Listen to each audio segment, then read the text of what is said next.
Bakal calon presiden Koalisi Perubahan Anies Baswedan mempertimbangkan figur perempuan sebagai bakal cawapresnya. Sejumlah figur nasional juga dipertimbangkan Anies masuk bursa bakal cawapres.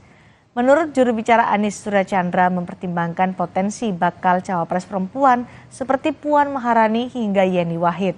Tokoh partai politik seperti AHY, Hidayat Nur Wahid, Erlangga Hartarto, bahkan Muhaimin Iskandar juga masuk radar bacawa pres Anies.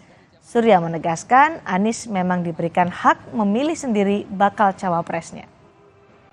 Sangat dipertimbangkan adalah peluang untuk berhasil di dalam pertarungan politik nanti. Jadi kemungkinan calon wakil presiden perempuan yang menjadi pimpinan partai politik dan sebagainya menjadi sangat relevan. Jadi figur-figur nasional seperti Ibu Puan Maharani, Pak Hidayat Nur Wahid, Mbak Yeni Wahid, Erlangga Hartarto, Pak Muhaimin Iskandar, termasuk Sandiaga Uno itu masuk di dalam pertimbangan Pak Anies.